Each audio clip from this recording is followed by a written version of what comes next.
de platillos que involucran un platillo que tuvo que ver con huevo o con pollo.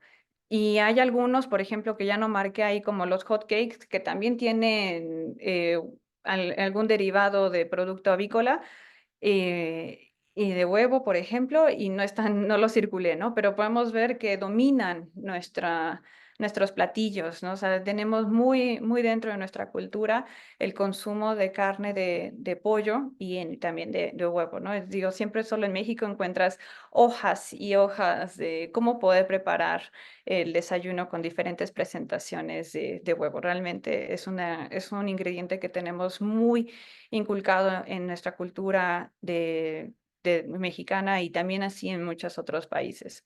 Y bueno, ya les habrán contado en otros eventos la importancia que tiene este ingrediente en nuestra dieta.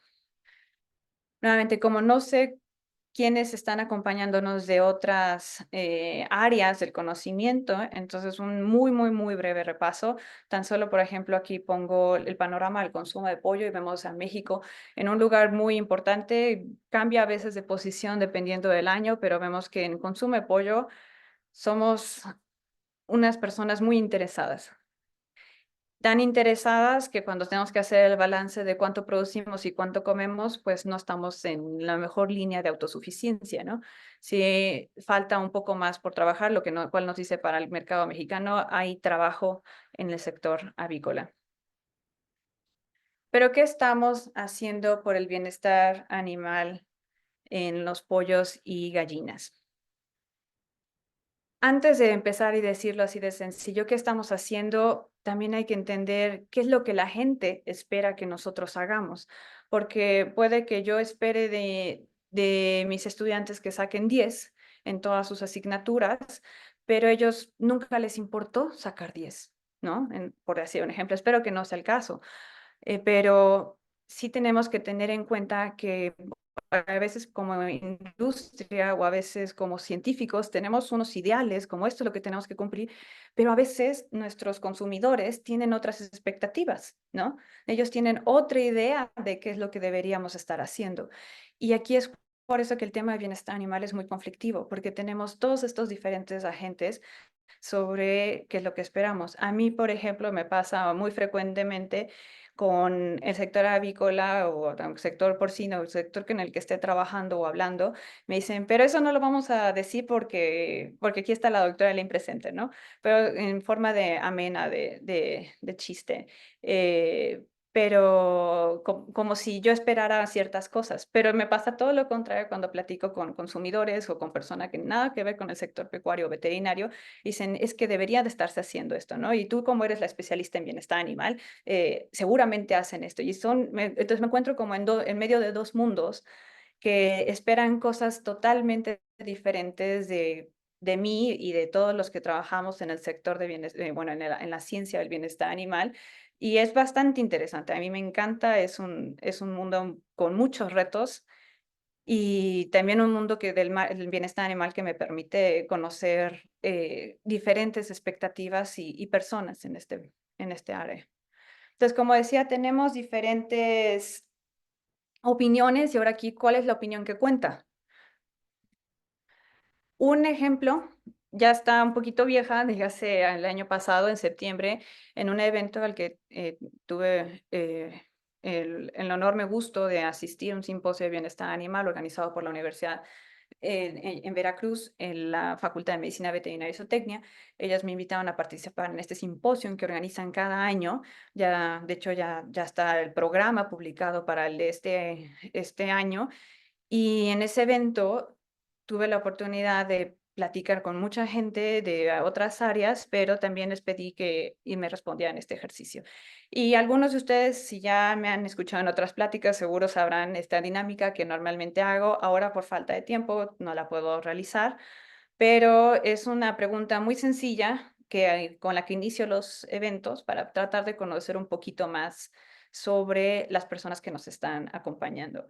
Entonces, en esta sesión le pregunté a los alumnos que estaban asistiendo al evento, que tenían aproximadamente 18 y 20 años de edad, y esto lo sé porque hubo otra pregunta previa que les preguntaba su edad, y la mayoría era de 18, creo que eran el 80% 18 o 20 años.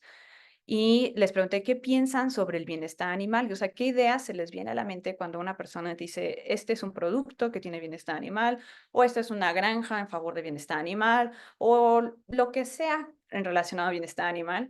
Y la palabra que aparece en el centro con mayor incidencia es la que más los alumnos escribieron más en este formato anónimo totalmente, ¿no? Entonces, yo no los presioné a que dijeran nada de estas respuestas.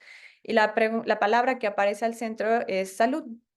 Entonces relacionan mucho que si hay bienestar animal, hay salud.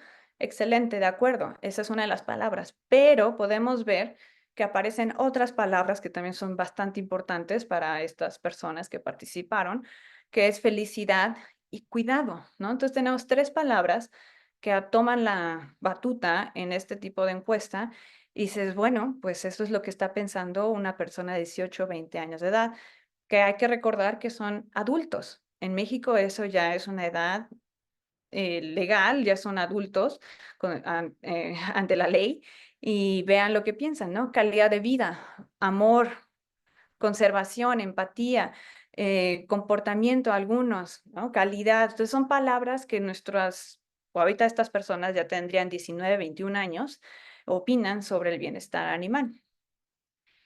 Ese mismo mes, por azares del destino y demás, participé en otro evento, pero en otro estado de la república, eso no creo que sea relevante, pero en este evento asistieron principalmente productores y asesores de empresas. Asesores en el sector farmacéutico principalmente, pero bastantes productores participaron y todos estos productores y asesores eran del sector avícola específicamente.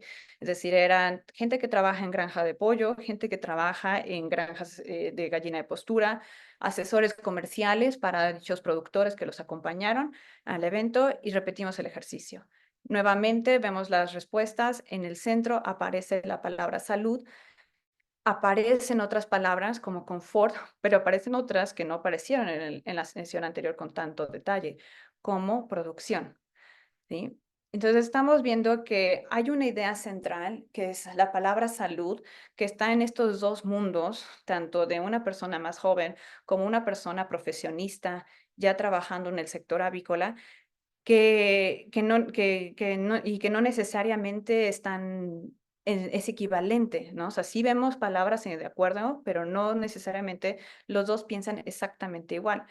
Y esto es importante, no es choro para ocupar su tiempo, pero es para resaltar la importancia del tema de bienestar animal, porque aquí no tengo las respuestas de las edades, pero sí tenemos que entender que tenemos personas en este planeta, en nuestro país, que son consumidores de productos pecuarios, que tienen diferentes edades y tan solo por eso pertenecen a diferentes generaciones y eso va a marcar la tendencia de consumo de ciertas proteínas animales o de ni siquiera su consumo.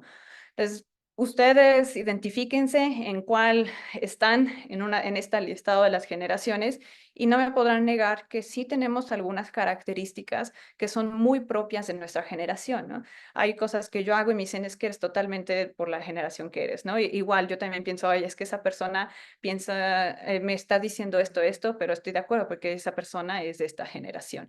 Y no es con el objetivo de clasificar a la gente, pero los que mejor saben hacer esto son las personas que trabajan en el marketing y pues entienden totalmente los fenómenos socioculturales para poder promocionar estos productos, ¿no?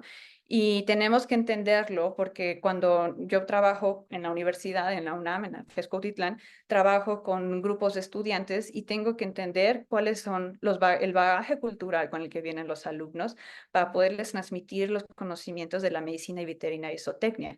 Pero también tenemos que entender que aunque estos alumnos son de medicina y veterinaria y zootecnia, será un mensaje con una transmisión diferente a otro sector, ¿no? Si fuera, se lo hablara con los estudiantes de agronomía o con los estudiantes ahora de economía y así, administración, y te fueras yendo con otras.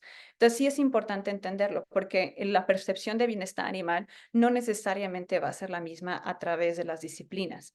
Y es complicado por eso el tema. Entonces tenemos diferentes participantes en el área de bienestar animal. Pongo aquí al área de la ciencia a la que yo pertenezco como académica e investigadora, que tenemos que estar trabajando y evaluando los proyectos, las nuevas metodologías, las nuevas modas que la industria nos pone a cada día, porque la industria se mueve, aquí la pongo una persona muy activa, se mueve a pasos agigantados y de repente ya tienen una nueva técnica de vacunación, de repente ya tienen una nueva enfermedad que desafiarse y tenemos que estar trabajando constantemente nosotros, ciencia e industria, ¿no? Y debemos de vincularnos bien. Tengo aquí hasta la extrema derecha al gobierno que debería estar regulando nuestras acciones, tanto para la industria y como la ciencia. Entonces, tendremos que nuevamente trabajar en equipo. Y pongo aquí como cuarto, no último y ni menos importante, a la sociedad. La sociedad está en esta figura un poco más calmada, activa, pero hay que recordar que no es así siempre. Tenemos que recordar que las nuevas generaciones se comunican de manera diferente a generaciones anteriores y también tienen intereses diferentes a los de generaciones anteriores. Entonces sí tenemos que tener en cuenta todo esto cuando hablamos de bienestar animal, porque ahora tenemos una sociedad, una comunidad más activa en este tipo de temas. Pero también lo que hace muy complicado el tema es que no tenemos una definición universalmente aceptada. El tema de bienestar animal lo venimos tratando desde hace siglos. Incluso Aristóteles habla sobre cómo tenemos que cuidar a los animales y él dice también, si cuidas al animal, al cerdo, y no lo maltratas, no le pegas, va a ser un animal productivo. Entonces, pero no lo ve en el sentido con el término bienestar animal. Pero vemos que el cuidado de nuestros animales ha estado en nuestra cultura de manera milenaria. Y por eso que es tan antiguo realmente el tema, pero no lo hemos podido definir y ahora le estamos poniendo la etiqueta de bienestar animal, que por eso no nos podemos sentar y decir, es que esta es la única definición, ¿no? Así como para microbiología es el estudio ta, ta, ta, ta, ta, para bienestar sea el estudio de ta, ta, ta, ta, ta. Ahí tal vez no nos hemos centrado tanto como en otras disciplinas. Y pongo aquí la definición de la OIE, antes llamada OIE, ahora llamada OMSA. Nos define qué es el estado físico y mental de un animal en la relación con las condiciones en las que vive y muere. Y realmente esta definición, muchos van a decir, pues eso y nada, pues no sé si es la definición correcta o no, o tal vez la definición que nos soluciona todos nuestros futuros problemas. Es una definición, es la más aceptada que tenemos y es aparte de nuestro institución internacional que todos, como México, país miembro, aceptamos. Un poco de historia. Esta definición de la OIE viene a ser más reciente, pero como mencionaba, tenemos antecedentes del cuidado de nuestros animales y también para ahora lo que llamamos bienestar animal, muchas cosas que han pasado. Y bueno, la siguiente diapositiva es tan solo un ejemplo, es una línea del tiempo que armé. Creo que ahí viene la línea, la liga de donde pueden consultarla. Y ahí está. Pero solamente resaltar, ¿por qué decimos bienestar animal ahorita? Bienestar animal es el resultado de muchos cambios de políticas que han surgido en las últimas décadas.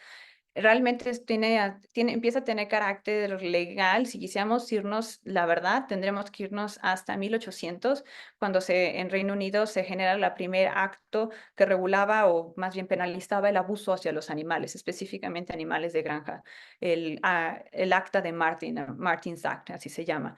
Pero después, en 1964, el libro de Ruth Harrison, Animal Machines, fue el que empezó y aceleró muchísimo esta revolución y entendimiento del bienestar animal, que después, en respuesta a este libro, sale el reporte de Bramble, que de ahí se empieza a cultivarse el conocimiento o las ideas como las 5 libertades, que algunos de ustedes tal vez ya habrán escuchado. No voy a detenerme en cada uno de estos pasos, pero podemos ver que empieza a haber en Europa mucha normativa en favor de la protección de los animales o de su cuidado. En Norteamérica sí tenemos un paso más desacelerado, tenemos todavía que trabajar para el cuidado de los animales, pero bueno, es líneas del tiempo de algunos eventos. Y como decía, la publicación del libro de Ruth Harrison en 1964, pues fue hace 60 años. Entonces estamos de fiesta, por así decirlo, desde ese evento que empezó a acelerar el conocimiento en favor del bienestar animal.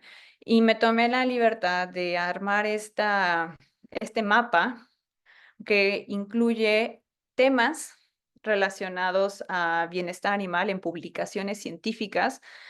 Aquí puse que fueron 1234 publicaciones científicas en esta búsqueda que armé para poderles armar la figura en el que el tema central de las publicaciones fuera bienestar animal. O sea, no solamente que fuera, evaluaron microbiota y bla, bla, bla, y algo de bienestar animal, no, o sea, que el tema central fuera bienestar. Y lo podemos ver aquí como en el centro de esta lluvia de ideas.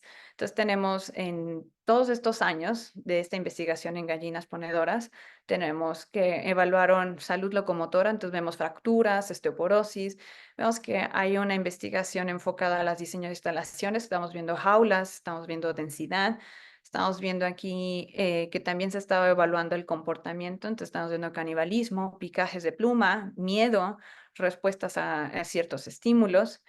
Y también estamos viendo investigaciones enfocadas a enfermedades y a la calidad del ambiente, del aire. Voy a resumir estas investigaciones a los últimos años que han pasado en la investigación del tema de bienestar animal en gallinas. Y vemos nuevamente el tema central siendo bienestar animal. Vamos viendo que de este mezcolanza y super y mezcla de ideas se nos resume, o sea, vean cómo está tan expandido que estábamos buscándole y midiendo bienestar animal con esto, aquello y demás, y cómo se ha enfocado un poco más. O sea, sí hemos aterrizado las ideas en los últimos 10 años y tal vez algunas que se nos están yendo un poquito más específicas, algunas áreas de conocimiento, ¿no? Como por ejemplo la relación entre bienestar animal y enfermedades, pero vemos que de todas maneras está muy enfocado a salud locomotora, instalaciones, comportamiento, etc. O sea, son más o menos los mismos conceptos, pero los hemos centrado más, así que es en serio un problema de bienestar animal, ¿no? Entonces tenemos poquitas menos publicaciones, pero si hacemos la estadística o la cuenta, teníamos 1000 y cacho en 60 años y tan solo los últimos 10 años fueron 845. O sea, es decir, estamos en un boom de investigación enfocada al bienestar animal. Y como dice el doctor Suazo, tal vez seguiremos hablando del tema durante un rato más. Cambiando un poquito de giro, me paso al pollo y nuevamente en los últimos 10 años vemos que también el pollo, tenemos problemas específicos de bienestar animal para la producción de pollo.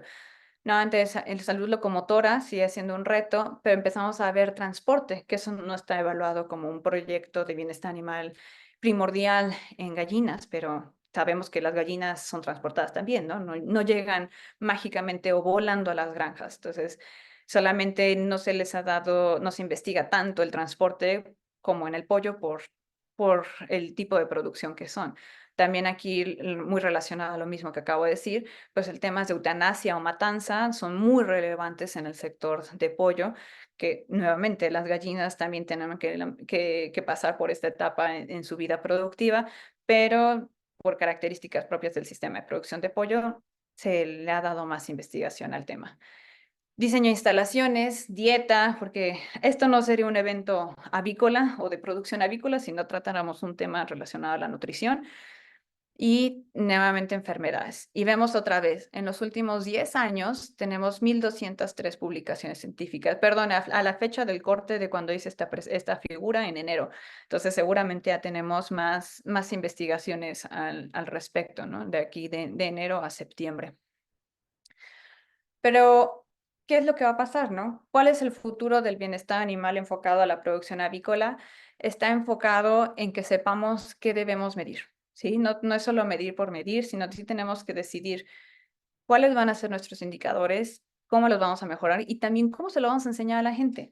Porque está padre hacer las cosas, pero si el consumidor nuevamente no entiende qué es lo que estamos haciendo en favor de los animales, Pues entonces es como mucha investigación científica que hacemos, es que a la mera hora se va a quedar guardada en un paper, en un archivo y no va a trascender. Es de hacer mucho esfuerzo y dinero y recursos en investigaciones o en proyectos para las granjas y el consumidor no lo sabe, ¿no? No se sabe todo ese esfuerzo que se está haciendo.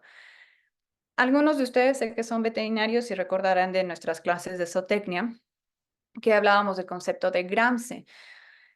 Para quienes no son veterinarios y nos están acompañando, no voy a entrar en detalles, es solamente los pilares de la zootecnia, que es genética, reproducción, alimentación, manejo, salud y economía, que siguiendo estos pilares es para garantizar la zootecnia o la producción de nuestros animales. Sin embargo, tal vez tendríamos que llamarlo GramSev si queremos incluir el bienestar animal y deberíamos de incluirlo en estos pilares. Pero para hacer una clase muy, muy sencilla de bienestar animal, solo voy a decir, tenemos las 5 libertades. Las 5 libertades nos funcionaron, pero nos hemos dado cuenta que realmente son muy limitativas, no nos ayudan a entender el bienestar animal a profundidad. Tenemos muchas otras teorías que han trascendido a los 5 libertades, como las teorías de los 5 dominios, la teoría de los 3 círculos y otras escalas también un tanto complicadas para animales de producción, pero muy empleadas en animales de compañía como perros y gatos y fauna, más para medicina de individuos y no medicina poblacional, como es la avicultura, que es la escala de calidad de vida. Nuevamente, aquí pudieran ustedes encontrar el artículo si quisieran entender un poquito más de estos 4 paradigmas del bienestar animal. Pero ya regresándonos a la tierra de nosotros y el tema pertinente a la charla del día de hoy, que cómo es eso de aplicarlo a la avicultura. Bueno, hay que medirlo. ¿Cómo lo vamos a medir? De acuerdo a las recomendaciones de la OIE, ahora llamada OMSA, tenemos los indicadores basados en recursos y los indicadores de bienestar animal basados en animales. Indicadores basados en recursos es medir la iluminación, medir el piso, la alimentación si es adecuada, aire, temperatura, agua, vacunación, bioseguridad, capacitación, es decir, todos los elementos que rodean a los animales de nuestras granjas, de nuestras unidades de producción, todo eso son nuestros indicadores basados en recursos, incluyendo a las personas, ¿sí? Entonces, las personas tienen que tener capacitación en temas de bienestar animal, tienen que tener capacitación en cuanto al manejo de los animales, no deberíamos de traer a cualquier persona sino gente que sí está capacitada para hacer su trabajo. Entonces, eso es lo que queremos evaluar enfocado a los recursos que le damos a los animales, ¿sí? Entonces, esos serían los primeros indicadores. Y como pueden ver, son muchos, ¿no? Ahora, pasándonos a los indicadores basados en animales, tenemos, ahora sí depende del técnico, porque el pico es algo que sí nos interesa en la gallina y en el pavo, pero no tanto en el pollo, pero hablaremos de eso después. La calidad de las patas, la condición de las patas, como de salud, cómo se encuentran, si es un animal que tiene una buena hidratación, una buena alimentación, entonces estamos viendo que sí tiene un buen consumo. El plumaje de las aves, la calidad del plumaje nos dice mucho de las aves. Nos dice si han tenido una etapa de calor, si han estado no en la mejor nutrición, un desbalance nutritivo, algún problema de salud. Entonces hay mucho que investigar de las plumas. Condiciones corporales de las aves, lesiones, mortalidad, enfermedades, comportamiento. Sabemos que los pollos no son atletas maratónicos, no van a correr ni desplazarse mucho por tan solo ser pollos de engorda. Entonces tenemos que esperar que se comporten como pollos de engorda, ¿no? No pedirles que se comporten como una gacela. Entonces sí hay que entender a los animales por lo que son. ¿Qué nos ha llevado a elaborar mecanismos de evaluación o estandarización de estos indicadores? Tenemos el proyecto de la ISO TS 34700, que tiene ciertos indicadores de bienestar animal, pero este no es el único. Tenemos muchos otros proyectos para evaluar el bienestar animal. En el caso de pollo, por ejemplo, aquí, pero ahorita vemos otros. Tenemos este del NSC en Estados Unidos. Algunos de ustedes ya han escuchado del Welfare Quality en Europa, pero Welfare Quality es solo uno de los miles que existen todavía más allá en Europa, así como el de NSC es uno de los muchos que existen en América. Aquí pongo imágenes de guías de bienestar animal que se han estado implementando y evaluando en México y realmente en América, en el continente americano, de la Unión de los Productores de Huevo de Estados Unidos. Tiene sus recomendaciones para bienestar animal para gallinas en jaula, pero también tiene sus recomendaciones para producción de huevo de gallina libre de jaula. Y como pueden ver, son bastante actuales. Estas 2017 ya fueron actualizadas. Ya tenemos la 2024 de gallina libre de jaula y ya tenemos la 2025 de gallina en jaula. Entonces, sí hemos estado actualizándonos, ¿no? Y dirían 2017 a 2024 y 2025, sí hubo cambios, y unos cambios muy, muy interesantes, que sí vale la pena discutir en algún otro evento si quisieran saber un poco más del tema. Y son los que estamos implementando en muchos sistemas de producción. ¿Qué tenemos que entender? Esto lo pongo, y perdón, no me paga UEP por decir estas cosas, ni nadie más, pero lo hago con todo el gusto, platicar de estos esquemas. Sí sabemos que estos esquemas están siendo implementados en América, pero también tenemos que entender que estas granjas que están implementando estos sistemas tienen que saber qué es lo que les pide su cliente. Y su cliente no va a ser necesariamente esa ama de casa o ese consumidor que va a llegar a la tienda y comprar las cosas, o que va a llegar a donde sea que con su punto de mercado, de comercio. Muchas empresas tienen que trabajar con un cliente intermediario, un retailer, o dígase una empresa más conocida por algunos como un transnacional, dígase un McDonald's, dígase una cadena de restaurantes, una cadena de tiendas de supermercado, de autoconsumo, diversos tipos de tiendas, y ellos les piden sus estándares. Entonces sí tenemos muchos intermediarios y tenemos muchas personas en esta cadena de producción. No es directamente o solamente con el consumidor. Sí sabemos, y esto sí lo podemos platicar con más detalle si quisieran, que lo que viene en estas guías no es necesariamente igual en todas las guías. Por decir un ejemplo, el NSC, como un ejemplo de los indicadores basados de recursos, tiene más peso en ellos que indicadores basados en animales, especialmente si lo comparamos con algunas otras herramientas de evaluación de bienestar animal. Entonces, sí estamos viendo que algunos protocolos le dan más peso a algunas cosas que a otras. Y eso es importante saber porque depende también con el cliente del retailer y de todas las personas que van a estar involucradas en este consumo y producción de productos pecuarios. Pero ¿a dónde vamos en América Latina, en el caso particular de México?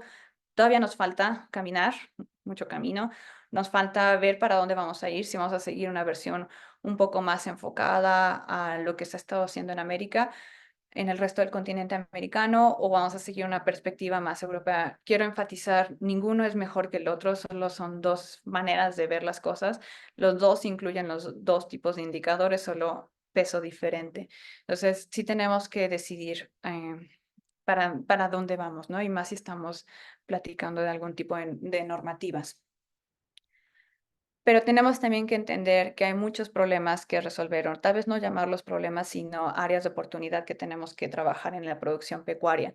Tenemos esta lista y podríamos ponerle muchos más elementos a esta lista. Pero antes de hacer listas, y el más énfasis para las personas que están acompañándonos, que no trabajan en el sector pecuario, tenemos que entender que la avicultura es otra palabra muy fácil de decir, pero es un mundo gigantesco.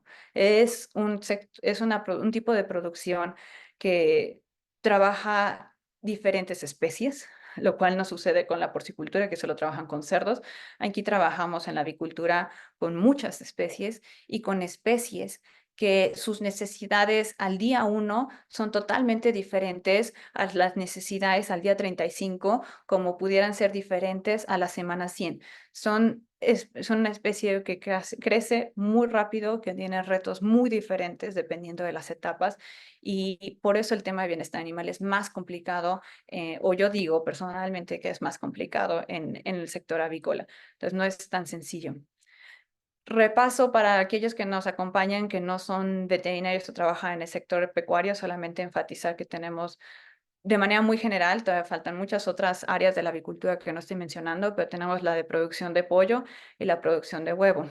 Para que tengamos ese pollo rostizado o ese nugget, tuvo que venir de un animal, de un pollo que creció y que nació de una gallina que le dio vida a ese huevo. Mismo sistema para el huevo. Este huevo vino de una gallina, pero esa gallina tuvo que venir de alguna otra gallina y gallo para que le dieran vida. Y así nos podemos ir y subir en las escalas de esta pirámide. Entonces, los retos que tenemos es no solamente para los animales de aquí, que sean nuestras gallinas y nuestros pollos de mayor producción que tenemos más, por eso más en la escala de abajo, pero también tenemos que considerar a las gallinas, a sus abuelas, bisabuelas y así generaciones anteriores que tienen requisitos diferentes.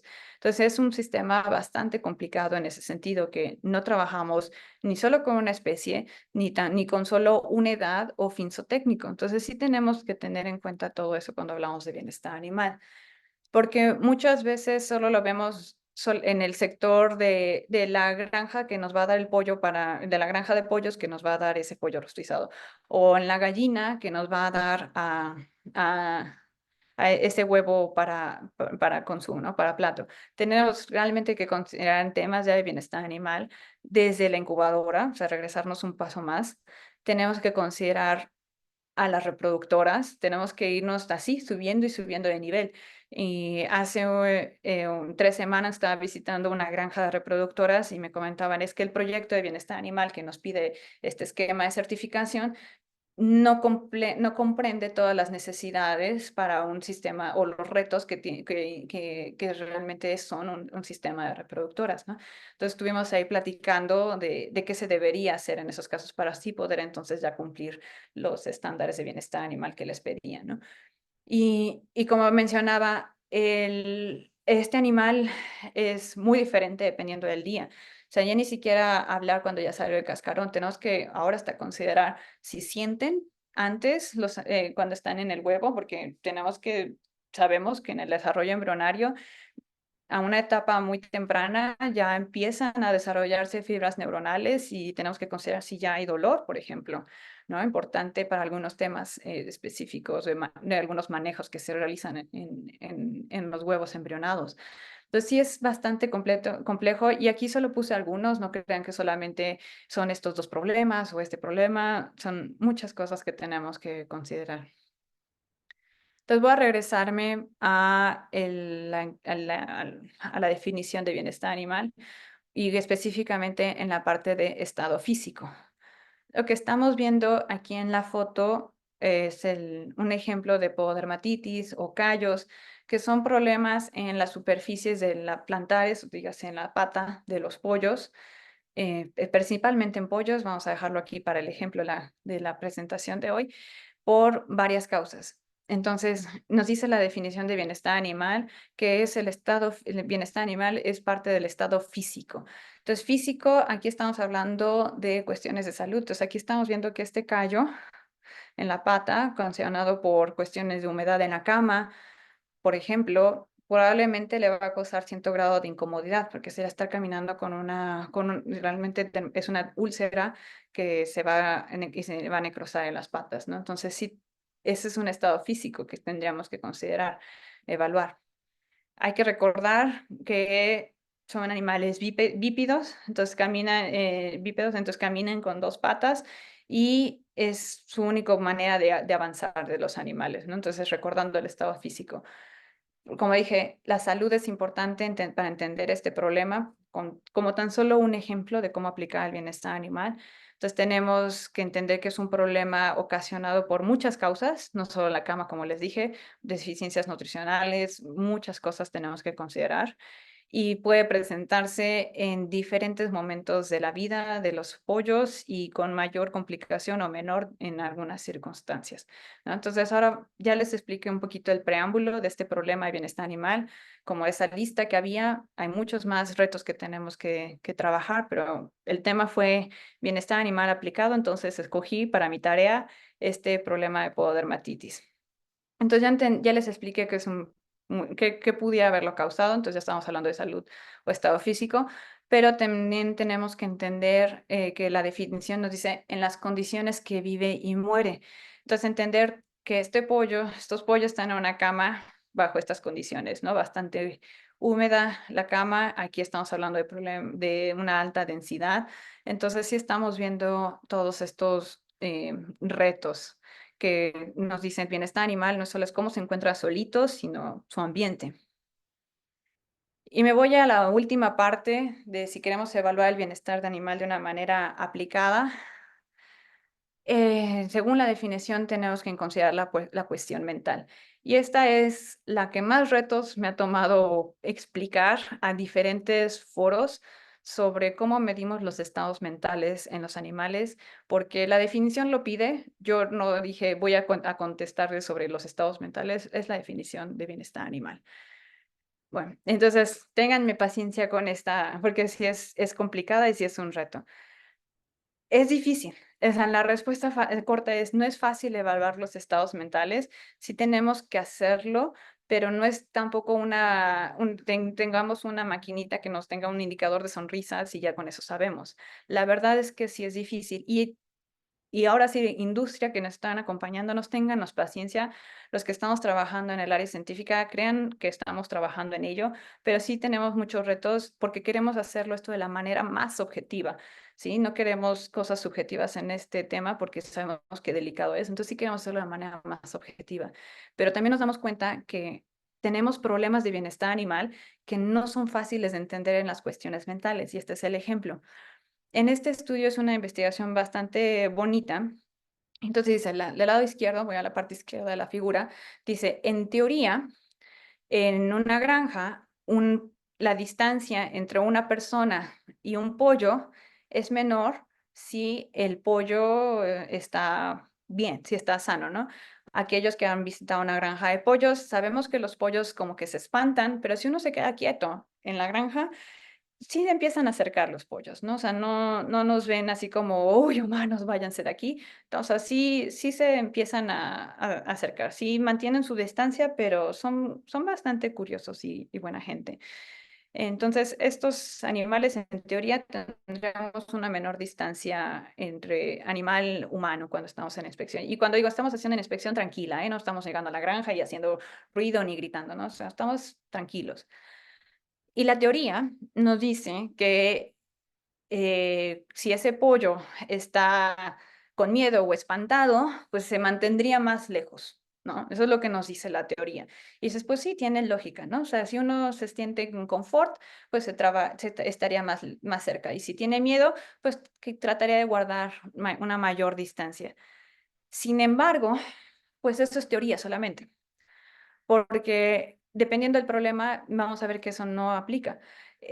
Lo que vemos en la investigación de la derecha es lo que nos dice, pues fíjate que no, los pollos que tienen problemas en las patas, como esos pododermatitis que les enseñé, van a tener una relación todavía, una distancia todavía mucho más corta porque no se pueden mover, porque tienen limitaciones para caminar. Entonces, esa teoría no aplica. Y entonces no podemos, entonces puede que el pollo tenga mucho miedo, por decir una emoción, tenga un estado afectivo negativo, muy negativo, y tal vez en su mente quisiera irse para allá, pero no lo está haciendo porque tiene una limitación para poder caminar, no se va a poder desplazar o mover tan rápido como el que está sano.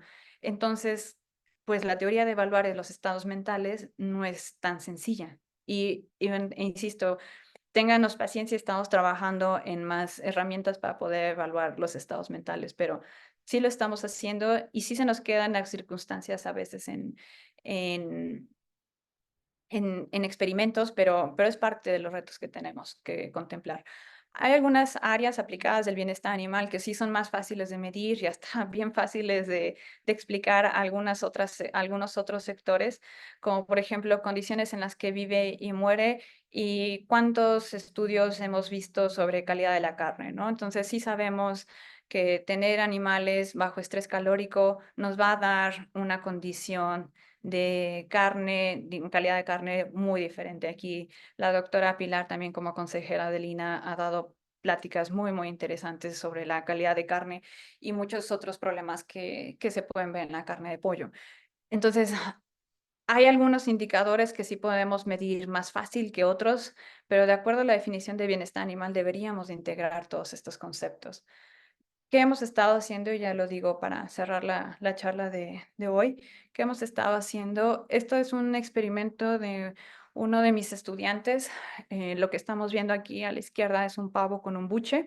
El buche es una condición patológica que sucede en en bajo porcentaje, pero sí sucede en nuestras producciones. Y vean tan solo cómo camina. Los dos tienen esta pata derecha estirada, pero tan solo vean cómo los ángulos, que es lo que estamos midiendo con este programa, son diferentes. Utilizamos de referencia la raya de aquí del tabique de atrás, cómo este tiene que bajar el cuello, hace casi una V, comparado con este, que es una línea casi perfecta y al mismo nivel que la raya del tabique de los tabiques. Entonces, podemos emplear muchas otras herramientas, ¿no? No solamente calidad de la carne, lo de las emociones, así tenemos que recurrir a muchas herramientas para poder evaluar el bienestar animal, ¿no? Y mucho más allá del cortisol, que es una hormona que nos han dicho que es como el indicador estrella, la verdad es que sí tenemos muchas otras herramientas que considerar. Y aquí tan solo vemos esto, ¿no? Entonces, pues si el punto de mayor de ganancia, porque ya sé que no lo es, pero de los pavos fuera de las patas, pues vamos viendo aquí que las patas de aquí van a ser de una calidad diferente a las patas de este pollo, de este pavo, ¿no? Tan solo por cómo caminar. Inteligencia artificial nos lo han vendido en estos últimos años y meses como la nueva solución o la única expectativa que tenemos en el futuro de que tenemos que entrarle a este mundo o no.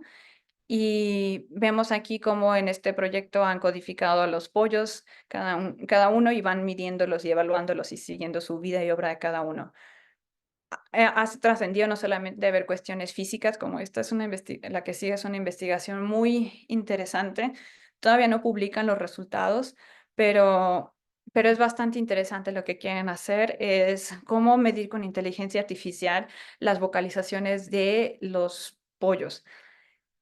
No sé si alguno de ustedes haya entrado a granja, pero si prestamos un poquito de atención y escuchamos, vamos a ver que sí tienen ciertos sonidos o vocalizaciones entre ellos bajo ciertas circunstancias.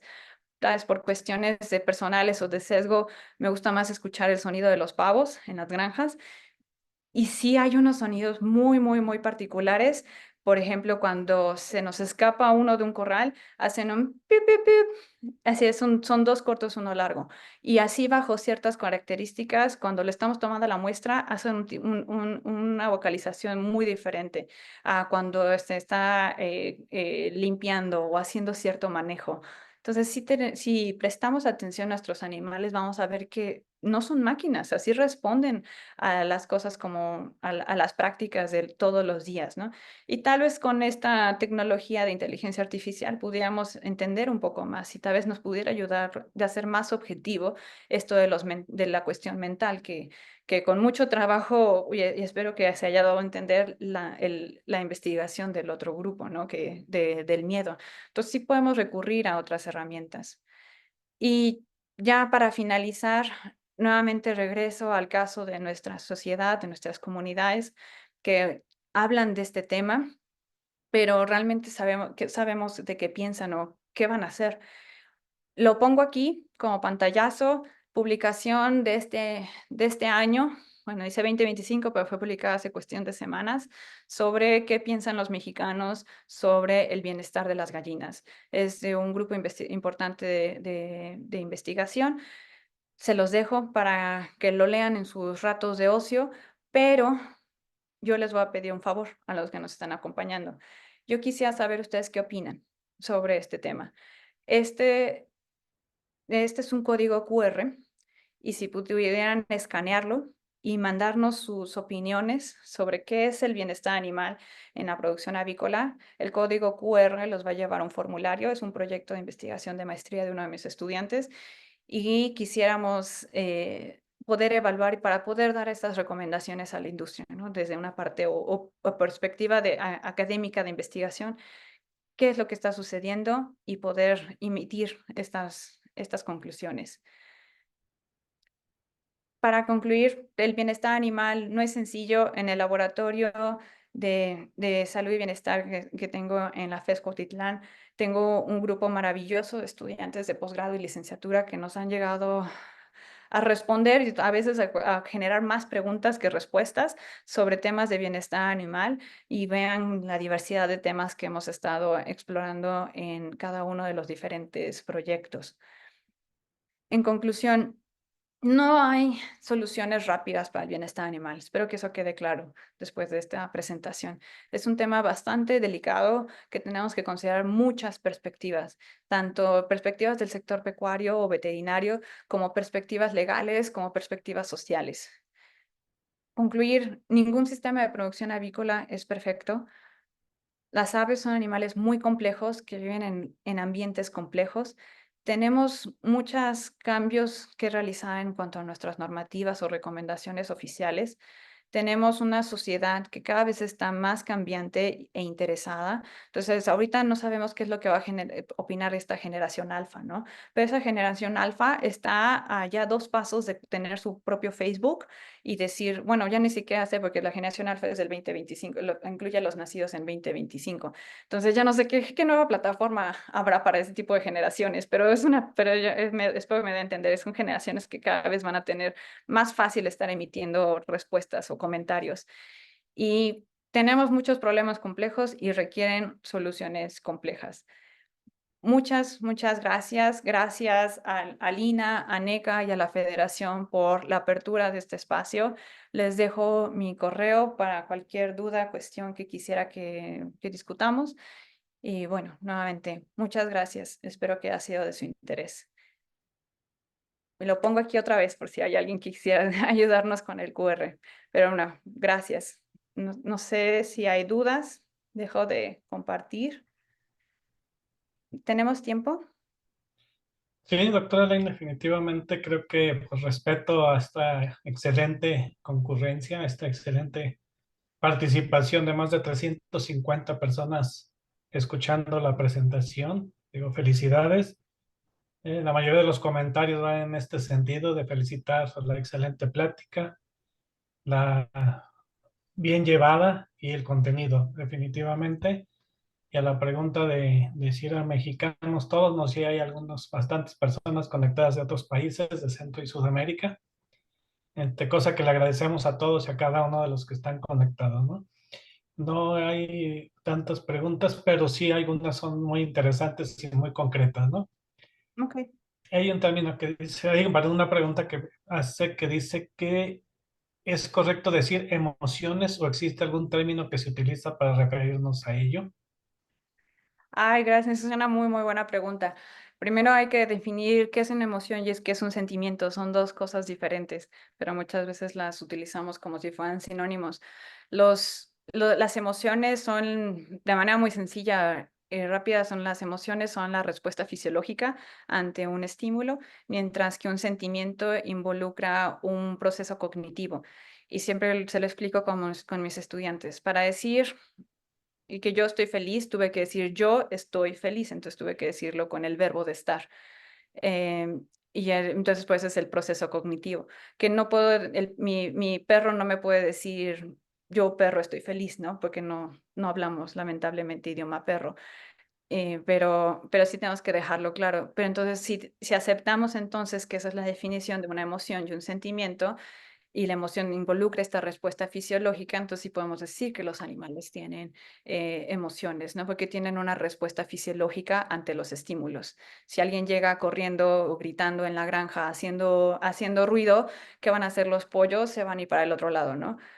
cuántas veces hemos entrado a la granja de pavos y decimos gobble gobble, y entonces y nos responden los pavos, ¿no? Entonces es una respuesta a el estímulo que fue hacer gobble gobble y que los pavos dicen gobble gobble, por decir algo. Em, pero entonces y entonces le podemos dar que es emociones negativas y positivas. Entonces, en ese sentido sí podemos decir que los animales tienen emociones. Muchas gracias, doctora Elaine. Hay otra pregunta que no sé si seamos los especialistas adecuados en responderla, pero la parte que corresponda, ¿existe alguna relación y si la hay, cuál es entre la microbiota intestinal relacionada con el bienestar animal? Claro, es una